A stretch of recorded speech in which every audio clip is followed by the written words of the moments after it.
With the help of King Alcinous, Odysseus finally returns home to the shores of Ithaca, where he is met by the goddess Athena. She warns him that his palace is overrun or taken over by more than 100 suitors who, believing Odysseus is dead, want to marry Penelope and take over his fortune. In the image that you see, the men holding flowers to Penelope are the suitors. A suitor is someone who's pursuing a woman for marriage or a relationship. So following Athena's advice, Odysseus disguises himself as a beggar or a poor man and visits the palace. There he sees two suitors in particular, Antinous and Eurymachus, and they are rude and demanding. Odysseus has a tearful reunion with his son, Telemachus, who he hasn't seen, we know, in about 18 years.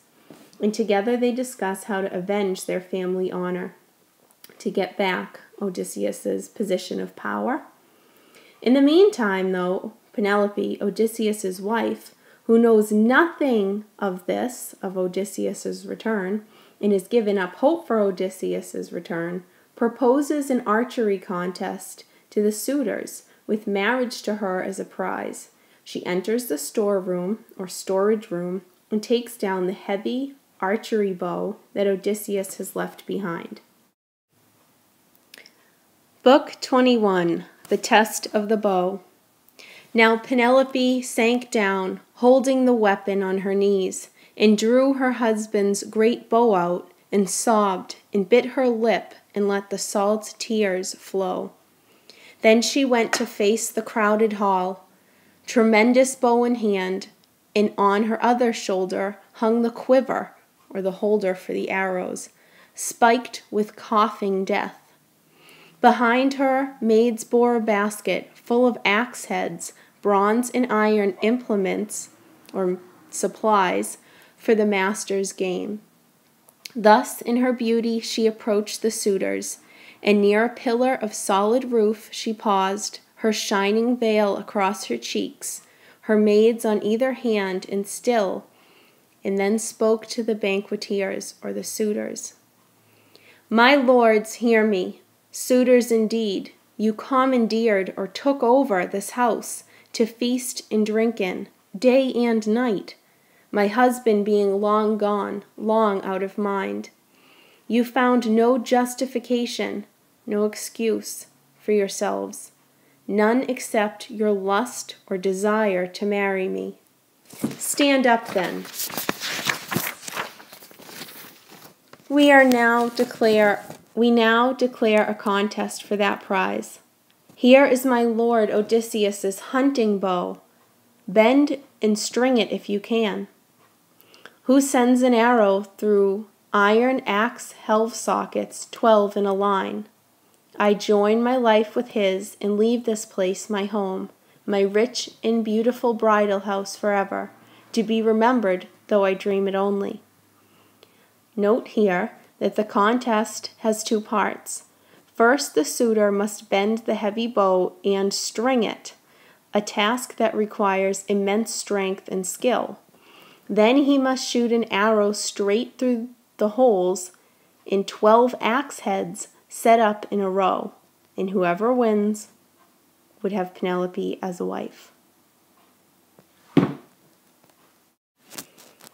Then Penelope says to Eumaeus, who's one of the servants from the house, "Carry the bow forward, carry the blades." Tears came to the swineherds or Eumaeus's eyes as he reached out for the big bow. He laid it down at the suitor's feet. Across the room, the cowherd, or servant responsible for the cows, sobbed or cried, knowing the master's weapon. Antinous, one of the suitors, growled with a glance at both. "Clods, they go to pieces over nothing. You two there, why are you sniveling or crying? To upset the woman even more? Has she not pain enough over her lost husband? Sit down. Get on with dinner quietly, or cry about it outside if you must. Leave us the bow. A clean-cut game it looks for me. Nobody bends that bow stave easily in this company. Is there a man here made like Odysseus? I remember him from my childhood. I can see him even now. So here note Antinous, one of the suitors' arrogance and pride. He belittles the servants in Odysseus' house, and he believes that he's going to win the contest. That was the way he played it, hoping inwardly to span the great horn bow with corded gut and drill the iron with his shot. He, Antinous, destined to be the first of all to savor blood from a biting arrow at his throat, a shaft drawn by the fingers of Odysseus, whom he had mocked and plundered, leading on the rest, his boon companions, his jolly friends.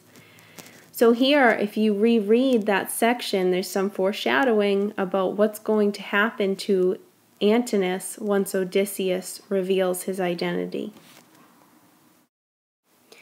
Despite heating and greasing the bow, the lesser suitors prove unable to string it. The most able suitors, Antinous and Eurymachus, hold off. While the suitors are busy with the bow, Odysseus, still disguised as an old beggar, goes to enlist or ask for the aid or help of two of his trusted servants, Eumaeus, the swineherd or pig keeper, and Philodius, the cowherd or cow keeper. Two men had meanwhile left the hall, swineherd and cowherd in companionship, one downcast or sad as the other. But Odysseus followed them outdoors, outside the court, and coming up said gently or quietly, "You, herdsman, and you too, swineherd, I could say a thing to you, or should I keep it dark? No, no, speak, my heart tells me. Would you be men enough to stand by Odysseus if he come back? Suppose he dropped out of the clear sky, as I did. Suppose some god should bring him. Would you bear arms for him or for the suitors?" So here Odysseus, still disguised as a beggar, is asking the servants if they would still be loyal to Odysseus if he returned, or if they've changed their loyalty to the suitors. The cowherd, or Philodius, responds, "Ah, let the master come. Father Zeus, grant our old wish. Some courier, some messenger, guide him back. Then judge what stuff is in me and how I manage arms." Likewise, Eumaeus fell to praying all heaven for Odysseus' return, so that Odysseus, sure at least of these, told them. So Odysseus realizes that they're still loyal to him. So he says and reveals his identity, "I am at home, for I am he. I bore adversities, but in the 20th year I am ashore in my own land. I find the two of you along my people, longed for my coming. Prayers I never heard except your own, that I might come again. So now, what is in store for what I'll tell you? If Zeus brings down the suitors by my hand, I promise marriages to both, and cattle, and houses built near mine. And you shall be brothers in arms of my Telemachus. Here, let me show you something else, a sign that I am he, truly Odysseus, that you can trust me. Look, this old scar from the tusk wound that I got boar hunting on the Parnassus, Autolycus' son and I." So Odysseus is proving to the men that it truly is him, and he's also promising them land, a better social status, marriage, and cattle if they agree to help him. So to prove his identity to his two servants, Odysseus is showing them a scar that he's had his whole life, and this next section is explaining him doing that. Shifting his rags or clothing, he bared the long gash or scar. Both men looked and knew, and threw their arms around the old soldier, weeping, kissing his head and shoulders. He as well took each man's head and hands to kiss, and then said to cut it short, else they might weep until night time or dark. Odysseus says, Break off, no more of this. Anyone at the door could see and tell them. Drift back in, go back into the hall, but separately, at different intervals, different times, after me. Now listen to your orders. When the time comes, those gentlemen, the suitors, to a man will be dead against giving me the bow or quiver. Defy them. Eumaeus, bring the bow and put it in my hands there at the door. Tell the women to lock their own door tight.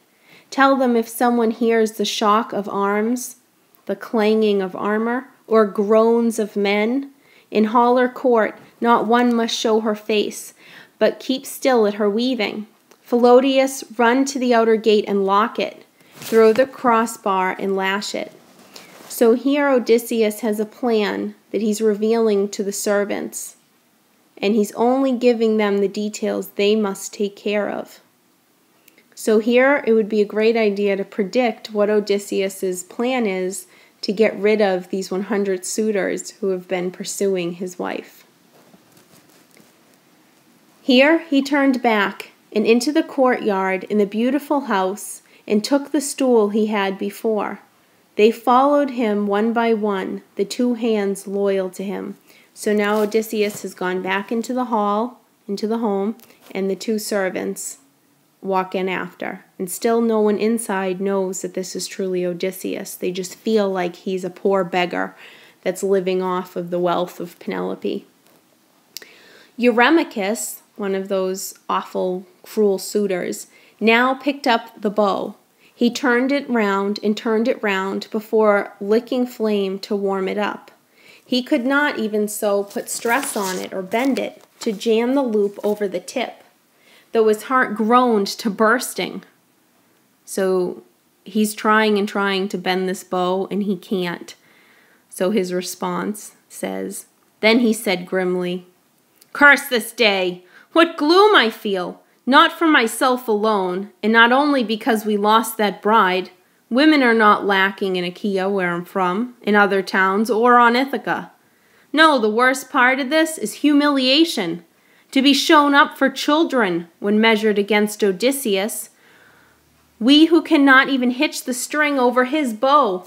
What shame to be repeated of us, after us. So Eurymachus, one of these suitors, is really humiliated that he can't put the string on the bow the way Odysseus could so easily do a long time ago. Now Odysseus speaks as the beggar. Then spoke Odysseus, all craft and gall. So he's just kind of up front, speaks up. And don't forget, he's a beggar, so he's speaking in front of suitors, men who are richer than him, in a different class than he is. My lords, contenders for the queen, permit me. A passion in me moves to speak out. I put it to Eurymachus above all, and to that brilliant prince, Antinous. But let me try my hand at the smooth bow. Let me test my fingers and pull to see if any of the old-time kick is there, or if thin fare and roving took it out of me. So Odysseus, as the beggar, stands up and says, let me take a try. Let me try to string that bow. And the suitors are not going to respond well to this. Now, irritation beyond reason swept them all, since they were nagged by fear that this beggar would be able to string it. Antinous answered coldly and out, "Ha! You bleary vagabond, no rag of sense is left you. Are you not coddled here enough, at table taking meat with gentlemen, your betters, denied nothing and listening to our talk, when we have let a tramp hear all of our talk? The sweet goad of wine has made you rave." So here Antinous is being extremely condescending or belittling to this poor man, who we know is really Odysseus, and saying he's gone crazy. He's drinking so much wine that he thinks he's good enough to compete against rich princes and suitors. And it just really reveals the type of man Antinous is and how kind of mean he is. At this, the watchful Queen Penelope interposed or responded, Antinous, discourtesy to a guest of Telemachus, whatever guest, that is not handsome. What are you afraid of? Suppose this exile, this homeless man, put his back into it and drew the great bow of Odysseus. Could he then take me home to be his bride? You know he does not imagine that. No one need let that prospect weigh upon his dinner. How very, very improbable it seems. So Penelope has been patient and observant the entire time her husband's been away and these suitors have come and raided her house. And here she's just scolded the suitors for their lack of courtesy and hospitality, values that they consistently have ignored. And she urges them to give this stranger, this beggar, a chance at the contest. And then the story continues. At Telemachus's request, Penelope leaves the men to settle the question of the bow among themselves. The swineherd, Eumaeus, okay, this was part of Odysseus's plan, had the horned bow in his hands, moving towards Odysseus, when the crowd in the banquet hall broke into an ugly din or roar. They start yelling, shouts rising from the flushed young men. So they're yelling at Eumaeus, the servant, for bringing the bow over to this homeless man, who we know is Odysseus. Ho! Where do you think you're taking that, you smutty slave? What is this dithering? We'll toss you back alone among the pigs for your own dogs to eat, if bright Apollo nods and the gods are kind. So these suitors are threatening Eumaeus. He faltered, he got scared all at once and put down the bow and stood in panic, buffeted by waves of cry, hearing Telemachus from another quarter shout. So now Odysseus' son is going to stand up to the suitors. Go on, take him the bow. Do you obey this pack? You will be stoned back to your hills. Young as I am, my power is over you. I wish to God I had as much the upper hand of these. There would be suitors pitched like dead rats through our gate for the evil plotted here. So Telemachus is threatening the suitors that if he were older and more powerful, they would be dead. Telemachus's frenzy or excited speech, state of mind, struck someone as funny. One of the suitors is just mocking him and laughing. And soon the whole room roared with laughter at him, so that all the tension had passed. Eumaeus picked up the bow and quiver, making for the door, and there he placed them in Odysseus's hands. Calling Euryclea to his side, he said, Telemachus trusts you take care of the woman's doorway. Lock it tight. If anyone come inside should hear the shock of arms or groan of men in hall or court, no one must show her face, but go on with her weaving. So again, he is following Odysseus' original plan and telling one of the women servants, the female servants, to lock the door and keep all the women out of the area where the suitors are. The old woman nodded and kept still. She disappeared into the women's hall, bolting the door behind her. Philodius left the house now at one bound, cat-like, running to bolt the courtyard gate. A coil of deck rope of papyrus fiber lay in the gateway. This he used for lashing, and ran back to the same stool as before, fastening his eyes upon Odysseus. And Odysseus took his time, turning the bow, tapping it every inch for borings that termites may have made while the master of the weapon was abroad or away. The suitors were now watching him, and some jested among themselves, joked among themselves. A bow lover, dealer in old bows. Maybe he has one like it at home, or has an itch to make one for himself. See how he handles it, the old sly buzzard. And one disdainful suitor added this, May his fortune grow an inch for every inch he bends it. So they're all mocking Odysseus, because again, he's a beggar below them, and they just don't respect him at all. But the man skilled in all ways of contending fighting, satisfied by the great bow's look and heft, like a musician, like a harper, when with quiet hand upon his instrument he draws between his thumb and forefinger a sweet new string upon a peg. So effortlessly Odysseus in one motion strung the bow. Then slid his right hand down the cord and plucked it, so the taut gut vibrating hummed and sang a swallow's note. So Odysseus has successfully strung the bow, and he's being compared here to a musician stringing a harp. In the hushed hall it smote the suitors, and all their faces changed. Then Zeus thundered overhead, one loud crack for a sign. And Odysseus laughed within him that the son of crooked-minded Cronus had flung that omen down. So Zeus booms thunder right at that moment when Odysseus has strung the bow, kind of showing his approval.